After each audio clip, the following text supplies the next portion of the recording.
With connections to the same sea plus Russian borders, Finland and the Baltic states of Lithuania, Latvia, and Estonia often play their neighbor in movies. Each country boasts its own distinct traits, though that Russian proximity often appeared during a tour through those bordering regions. Starting in Lithuania, set-jetters can easily find both a Soviet link and the site of a world-famous, award-winning project, Stranger Things. The sci-fi monster series features bad guy Soviets and a Siberian prison that in reality stands in the heart of the Lithuanian capital, Vilnius. Right here in the heart of Vilnius is Stranger Things. Yes, very strange, a prison right here, Lukaskes, something like that. And that's where season 4 of Stranger Things did some filming. We are in the prison that I can't pronounce very well, and Indira is going to pronounce it, but she doesn't want to be on the video. We say it Lukaskes. And I can't say it, Lukaskes. It's almost there. You're close, yeah. We're at the prison where Stranger Things filmed, and this is not a visiting room because nobody got to visit Hopper in Stranger Things. You can't take a lot of photos inside this prison, but this is a public concert area. Was a church before the Soviets took it over. And so we can take pictures here. Nearby, another prison now serves as a museum honoring those who fought for and know the value of freedom. This includes the many Lithuanians routed from their homes and sent to Siberian work camps. This is a memorial for the Lithuanians who were sent to Siberia, much as in the movie Ashes in the Snow. Outside Vilnius, near Kauna, we met a survivor and one of the inspirations for the movie Ashes in the Snow, based on the book Between Shades of Grey. Miss Irena Spakauskiene, one of the persons that managed to come back from Siberia, from the most distant locations, being deported here as a child, as a young lady from Lithuania, up there, and she made it to come back here to Lithuania to continue and to say hello to you. Labas rytas, Irena. Wonderful, good morning. Yes, welcome to our place. Будем говорить по-английски, мы по-русски, а я литовский, ты польский. So we will be using different languages throughout this translation. I'm Polish, Irena is Lithuanian, but we also can communicate in common languages, which is Russian. Sanitary conditions are very poor. People were dying like flies. We were given a bucket of water once in a while. There were lots of women pregnant. They were also dying, just dying. Little babies were being born. They were just dying. And they were just keeping the corpses, the bodies together with us. Once in a while the train was stopping and we had to remove the bodies, and they were just, out there. It was a horrible, harsh, tragic situation to all of us. There would be 64 people in something this size, which is really not very big. Despite our unexpected meeting, I had a copy of the book that told Irena's story. She signed it, and we posed, with me gesturing about our height disparity. Like Don Quixote and Sancho, she quipped. But of course, Don Quixote is no hero. Sancho holds it all together with heart and bravery. Lithuania's outskirts contain another reminder of bad times, an abandoned missile site serving as the Cold War Museum. At the Cold War Museum in Lithuania, a missile silo, never used, but it could have ended around the world in 80 movies by ending the world. The setting reminded me of an amazing documentary called The Man Who Saved the World, filmed over the border in our next stop, the capital city of Riga in Latvia. Riga's Russian ties go back further than the Soviet times. Catherine the Great, both the real one and Helen Mirren, came to Riga in Latvia, and the real one, when she got here, she got sick, and they couldn't find a doctor, so what she did was drink this black balsam magic drink. And I'm gonna go try some to see if maybe it makes me feel a whole lot better. So I have black balsam, the drink that saved Catherine the Great. Let's see what it does for me.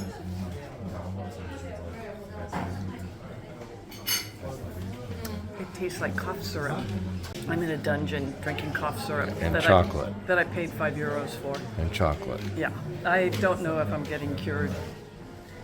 Catherine made Latvia part of Russia. Other occupations ensued, and the city now honors its freedom with a towering monument.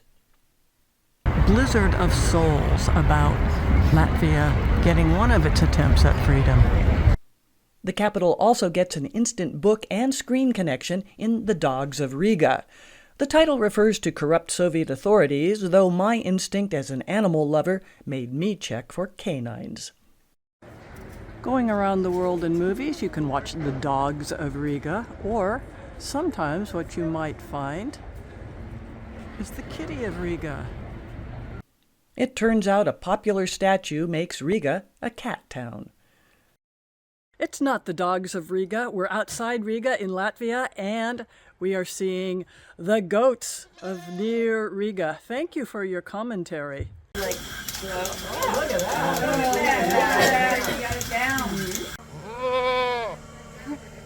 Dogs of Riga, outside of Riga. Crossing another border, we stopped on the outskirts of Tallinn for a look at a key site in Estonia's battle for freedom, portrayed in the documentary The Singing Revolution. A hugely windy day in Tallinn, Estonia, and an empty festival song grounds, a site of the Singing Revolution. Moving further into the heart of Tallinn, we found medieval beauty, along with newer additions to lure big-budget productions. Around the world in movies at the docks in Tallinn, Estonia, site of the film Tenet, which was a globe-trotting movie, so some of what you see in the movie was called Estonia, some of what you see called other places was actually Estonia. If you're not a spy going around the world in movies in Tallinn, Estonia, you don't get to go everywhere that Christopher Nolan took his cast, but you do have the chance to see some amazing artwork.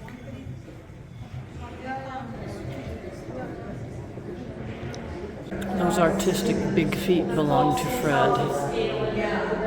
It's real marble, too. Yes, the founder of Tallinn, Linda, and then one of the most popular paintings in the museum, The Guardian. Well, everybody loves dogs.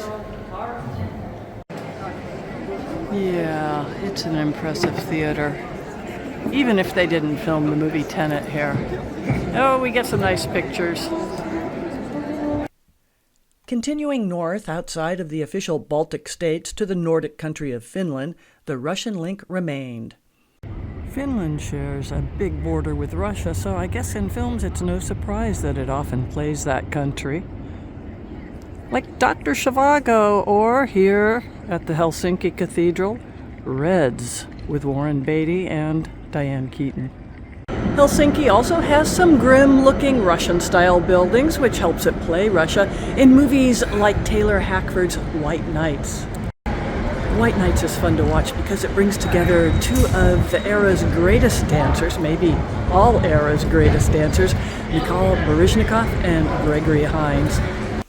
Despite years of power shifts and that long Russian border, Finland regularly rates as the world's happiest country, a trait that impacts movies and visitors. The world started telling us why we are the happiest country in the world, because it's not only about how many smiles one can produce per minute, because if that is measured, trust me, Finns lose big time.